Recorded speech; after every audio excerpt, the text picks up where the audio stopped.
తాకట్టులో ఉన్న మీ బంగారం ఈ రోజు ఎంత ధర చేస్తుందో కొమ్మూరి గోల్డ్ వాళ్ళకి కాల్ చేస్తే ఫ్రీ గోల్డ్ కాస్ట్ చెక్ చేసి చెప్తారు.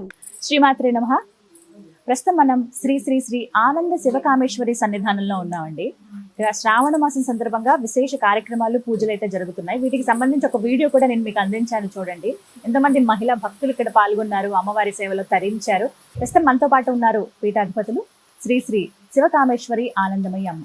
మాతాజీతో మాట్లాడదాం. అలాగే శ్రావణ మాసానికి సంబంధించి మనకి ఎన్నో సందేహాలు ఉంటాయి కదా, అలాగే వరలక్ష్మి వ్రతం కూడా రాబోతోంది. ఈ విశేషాలన్నీ కూడా అమ్మ మాటల్లో విని మనకున్న సందేహాలు నివృత్తి చేసుకుని అమ్మ చెప్పే మాటలు కూడా విన్నాం. అమ్మకి స్వాగతం పలుకుదాం. అమ్మ నమస్కారం. శ్రీమాత్రే నమః. శ్రీమాత్రే నమః. ఎలా ఉన్నారు? బాగుంది. చక్కగా ఉన్నారు. లక్ష్మీదేవిలా అమ్మ దర్శనం ఇక్కడే అయింది మాకు. చాలా సంతోషం. మరొక మారు కలవటం, అమ్మని దర్శించుకోవటం చాలా అదృష్టంగా భావిస్తున్నా. అమ్మ, ఎన్నో సందేహాలు, అందులో భాగంగా నిత్యం ఉండేవి, ప్రత్యేకించి ఈ శ్రావణ మాసానికి లక్ష్మీ అమ్మవారికి సంబంధం ఉన్నటువంటి కొన్ని సందేహాలు అడుగుతూ ఉన్నారు. అందులో గాజుల మాల అమ్మవారికి అసలు వేయొచ్చా? ఎందుకంటే చక్కగా అల్లుతున్నారమ్మ, చేత్తో అల్లినవి, ఇలా గమ్తో అతికించినవి కావచ్చు, మొత్తం మాలలాగా కట్టినవి, విడివిడిగా ఒక దండలాగా చేసి అమ్మవారి ఫోటోకి, అలాగే విగ్రహం లాగే ఉన్న విగ్రహానికి, తయారు చేసినటువంటి విగ్రహానికి వేస్తూ ఉన్నారు. అసలు గాజుల మాల అమ్మవారికి వేయొచ్చా? చాలా చక్కటి ప్రశ్న అడిగారు, తెలియజేస్తాను. సుమన్ టీవీ వీక్షిస్తున్న ప్రేక్షకులందరికీ శ్రీమాత్రే నమః, శ్రీ గురుభ్యో నమః. గాజుల మాల, అసలు ముందు మాల అనే దానికి అర్థం తెలుసుకుందాం. మాల అంటే ఏంటి? ఒకదానికి తర్వాత ఒకటి వరుసగా అల్లేటటువంటి దాన్ని మాల అంటారు. ఈ మాలనే భగవంతుడి యొక్క ఆధ్యాత్మికతలో తీసుకుంటే మాల అంటే మంత్రం అని కూడా వస్తుంది.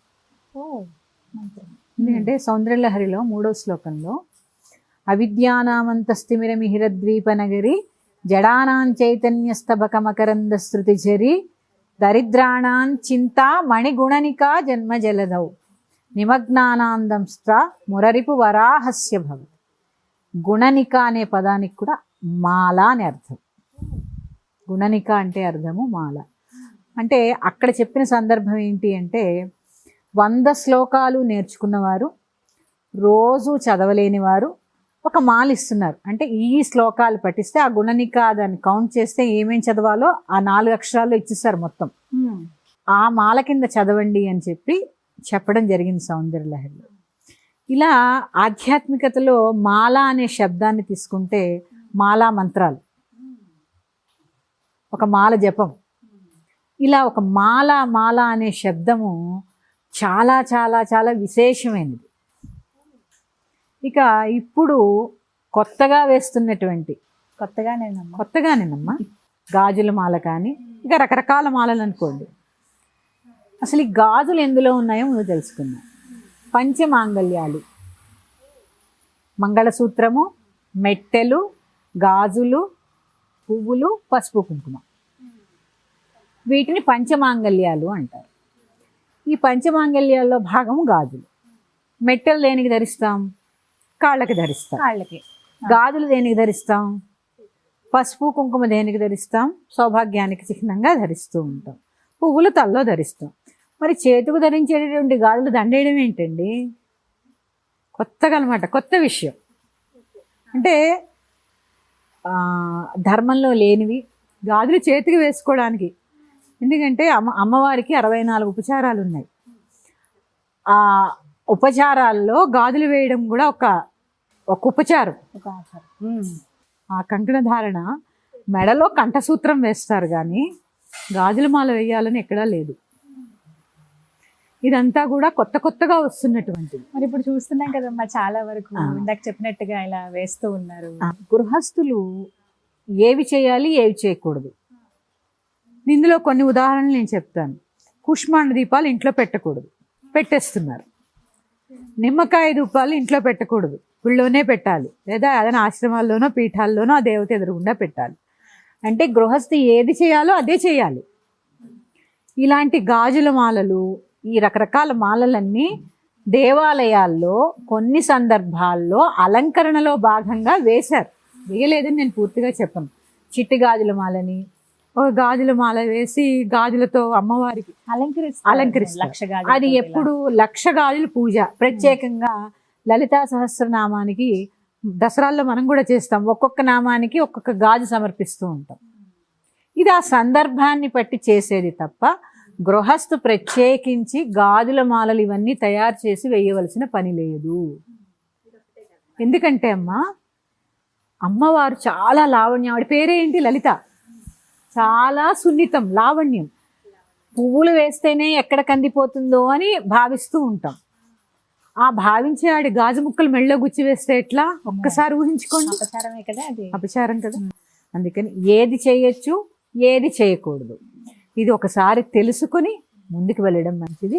అయితే గతంలో ఇలా వేసున్నామండి మేము, మరి ఆ మాలను ఏం చేయమంటారు? మేము ధరించొచ్చా, వచ్చిన వాళ్ళకి తాంబూలం ఇచ్చేయొచ్చా, లేకపోతే అలాగే ఆ ఫోటోకి అలా ఉంచేయమంటారా? ఏం చేయాలనేది ఇప్పుడు ఒక సందేహం. వేయకూడదని చెప్పాము, మనం వేయకూడదు అన్నా కూడా వేసే వర్గం ఉంటారు, వేసినవి తీయాలా వద్దా అని ఆలోచించే వర్గం ఉంటారు. ఏదో ఈ గురువుగారు లాంటి వారు చెప్పారు అని తీసి వేసి బయటికి తీసేవాళ్ళు ఉంటారు. చక్కగా చేతికి ధరించండి. ముందమ్మా మీరు అడిగిన ప్రశ్నకి అసలు ముందు నేను వేసే ప్రశ్న ఏంటి తెలుసా, అసలు మీరు ముందు గాజులు ధరిస్తున్నారా?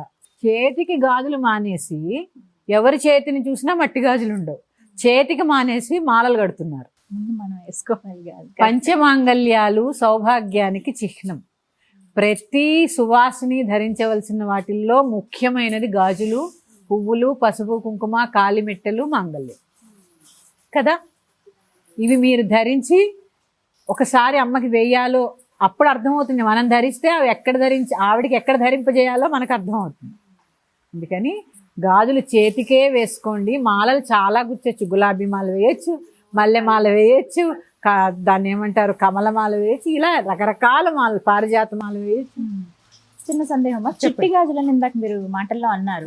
ఇప్పుడు చూస్తున్నాం పసుపు, ఎరుపు, పచ్చ, అలాగే అన్ని కలగలిపిన రంగులు కలిపి చిట్టి గాజులు ఉన్నాయి. అవి మరి ఇంట్లో తీసుకుని వచ్చి వేయచ్చమ్మా? అవి కూడా ఏది మాల అవసరం లేదమ్మా. చిట్టి గాజులు ఓన్లీ పూజకి వాడండి. ఇప్పుడు మేము ఉన్నాం, కొన్ని సందర్భాల్లో అమ్మవారికి వేయాల్సి వస్తుంది, వేస్తాం.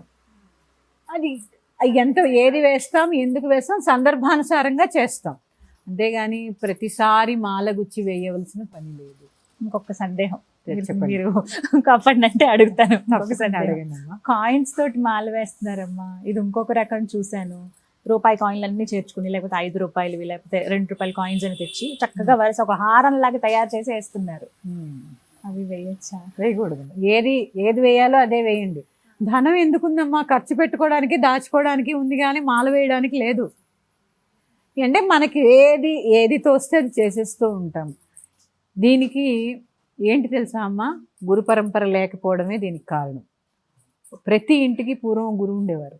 ఆ గురువు ఎలా చెప్పితే వాళ్ళు ఉగాదిలో వచ్చి మీ యొక్క దాన్ని ఏమంటారు, రాసులు ఎలా ఉన్నాయి ఆ సంవత్సరము, అదేంటి వ్యయం ఎలా ఉంది, ఆదాయం, ఇవన్నీ చెప్పి ఏం చేయొచ్చు ఏం చేయకూడదు, ఈ కులదేవత ఎవరు, ఆ కులదేవత పూజ ఎప్పుడు చేయాలి, ఏమి చేయాలి. ఇప్పుడేంటి, గురువులు ఎవరు అంటే పక్కింటి వాళ్ళు ఏం చేస్తే మనం అది చేయాలి. పులిని చూసి నక్క వాత పెట్టుకుందన్న చందంలో ఉంటుంది. ఇక్కడ మాల నేనైతే వెళ్ళలేదమ్మా, ఇవన్నీ కొత్తగా వస్తుంది. పసుపు కొమ్ములు, కొంతమంది పసుపు కొమ్ములే మాల కట్టి వేసేస్తూ. ఇది కూడా చెప్పాను, పసుపు కుంకాలు పంచమాంగల్యాల్లో భాగం. దేనికి ధరిస్తాము? స్త్రీలము ముఖానికి ధరిస్తాము, శరీరం అంతా కూడా మన స్త్రీలము పసుపు రాసుకుని స్నానం చేస్తూ ఉంటాం. ఇలా వాడాల్సిన పసుపుని మాల కింద వేయడం ఏంటి? ఇంకా హోమద్రవ్యాల్లో వాడతారు, గౌరీదేవికి హోమం చేసినప్పుడు వాడుతూ ఉంటారు. అంతేగాని మాలకు వచ్చి వేయడం అనేది నేను ఎక్కడా వినలేదు, కనలేదు. ఎప్పుడు వేస్తారు? పొలాల అమావాస్య పూజన వస్తూ ఉంటుంది. ఇప్పుడు శ్రావణ మాసం వచ్చి అమావాస్య రోజు ఆ పూజ చేసుకుంటారు. అప్పుడు పసుపు కొమ్ము కట్టి మెడలో ధరిస్తారు తప్ప పూర్వం అందరికీ బంగారం కొనుక్కునే స్తోమత ఉండేది కాదు కదా. వాళ్ళు ఏం చేసేవారు, పసుపు కొమ్ముకి పసుపు తాడు కట్టి మెడలో ధరించేవారు. అలా ధరించాలి, కానీ అమ్మవారికి కూడా వెయ్యాలనుకుంటే ఒక పసుపు కొమ్ము కట్టి మాంగళ్యం కింద, కంఠసూత్రం కింద ధారణ చేయాలి. అంతేగాని మాల కింద గుచ్చి దానికి మళ్ళీ లెక్క 108, 27, 21 ఇలాంటివన్నీ కొత్తగా సృష్టించబడుతుందమ్మా. ఇవన్నీ అవసరం లేదమ్మా. నేను చెప్తున్నాను కదమ్మా, రాను ఆడంబర పూజలు ఎక్కువైపోతున్నాయి. అందులో భాగంగా ఇష్టం అవ్వచ్చు, అమ్మకి ఏదో ఒకటి చెయ్యాలనే తాపత్రయం కూడా అవ్వచ్చు. క్రియేటివ్ అని చెప్పి అందులో భాగంగానే ఇలాంటివి కొన్ని జరుగుతూ ఉన్నాయి. అవసరం లేదమ్మా. గృహస్థు అంత ప్రత్యేకించి గాజులు మాల అల్లి వేయాల్సిన పని లేదు. మీ ఇంట్లో విగ్రహం ఉందా, చక్కగా చీర కట్టండి, ఆ విగ్రహానికి అలంకరణ చేయండి, చేతికి గాజులు వేయండి. గాజులు వీలు వేయండి. కాకపోతే పక్కన అలా పెట్టిన అమ్మ స్వీకరించి చిట్టి గాజులమ్మా, అలాగే మాల అల్లి చేతికి కట్టినా బాగుంటాయి కదా. అలా కూడా బాగుంటాయి కదా. అదే అలంకరణలో ఒక భాగం, రకరకాలుగా అలంకరించవచ్చు. అంతే తప్ప మాలలు గుచ్చేవాడు మీరే ఆలోచించండి. శ్రీసం గాజు అంటే ఆవిడ సున్నితమైనది, లాలిత్యమైనది. ఆవిడ మెడకి ఎంత గుచ్చుకుంటుందమ్మా, మనం భరించగలమా? మనం భరించలేదు, ఆవిడ ఎలా అంటారు. భరిస్తారు? అసలు మీరు వేసుకోగలుగుతారా మెడలో ఆ గాజులు? మళ్ళీ ఆవిడకి ఎలా వేశారు? మనం వేసుకోగలమా? మనమే వేసుకోలేం కదా, ఆవిడకి ఎలా ధరింపెట్టేస్తాము? అందుకని ఇలాంటివన్నీ అవసరం లేదమ్మా, నన్ను అడిగితే అవసరం లేదు. చక్కగా వివరించారు. ఇది ఒక సందేహం, పెద్ద సందేహం నివృత్తి అయింది. అంటే వాళ్ళు చేశారు, మనం చేయకపోతే ఎలా అనే ఆలోచనలోకి వెళ్ళిపోతుంది చాలా మంది మహిళలు. తప్పనట్లేదు, కాకపోతే అనిపిస్తుంది కదా ఎవరికైనా. కానీ ఈ మార్గంగా ఇలా అయినా సరే మాకు ఆ సందేహాన్ని నివృత్తి చేసి, ఎందుకంటే ఏమో మాలలు చాలా ఉన్నాయిగా. ఇప్పుడు చూడండి మన అమ్మవారికి ఎన్ని మాలలు వేస్తాము, చక్కగా ఉన్నారు.